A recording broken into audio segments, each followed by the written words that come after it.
రైతు బాగుంటేనే లోకం బాగుంటుంది అనేది ఎప్పటి నుంచో సామాన్యంగా కోరిక అంటారు. ఇండస్ట్రీస్ వచ్చినాయి, ఎన్ని పట్ల ప్లేట్ మీద కూర్చొని మన టేబుల్ మీద కూర్చొని ప్లేట్ లో అన్నం తింటానంటే ఖచ్చితంగా అది రైతే.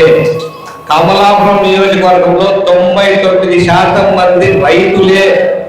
ప్రతి ఒక్కరికి అంటే రైతుతో అనుబంధం ఉన్నాడు. రైతు పని చేసినా, రైతు కూలి పని చేసినా, రైతు పనికి సంబంధించిన వాళ్ళే ఉన్నారు. కాబట్టి అటువంటి నియోజకవర్గం నుంచి మనం వచ్చాము. కాబట్టి రైతులకు అన్యాయంగా జరగకుండా చూసుకోవాల్సిన బాధ్యత మనకు ఉంది. కాబట్టి ఈ రోజు నుంచి కొనుగోలు సమయంలో కానీ మిగిలిన ఏ ట్రాన్సాక్షన్స్ ట్రేడింగ్ సమయంలో కానీ ప్రతి ఒక్కరు బాధ్యత తీసుకొని కలిసి డెసిషన్ తీసుకోవాలని చెప్పి కోరుకుంటా ఉన్నాను.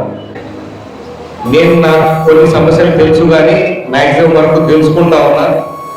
ఏ ఒక్క విషయంలో కూడా కాంప్రమైజ్ లేకుండా ఉన్నత విలువలతో ఈ కమిటీ నడవాలా. ఉన్నత విలువతో రైతు అనేవాడు నష్టపోకుండా, బాధపడకుండా 2 రకాలుగా చూసుకోవాల్సిన బాధ్యత మన పైన. ఎందుకంటే కమిటీ గౌరవ అధ్యక్షుడు నేను కూడా, ఇది నాకు కూడా రిఫ్లెక్ట్ అవుతుంది. కాబట్టి కమలాపురంలో బాగా జరుగుతుంది, రైతులకు అన్యాయం జరగలేదని పక్క ఊరు వాళ్ళు కూడా చెప్పుకునే విధంగా మనం కమిటీ నడపాలని చెప్పేసి కమిటీ సభ్యులందరినీ మరొకసారి కోరుకుంటా ఉన్నాం.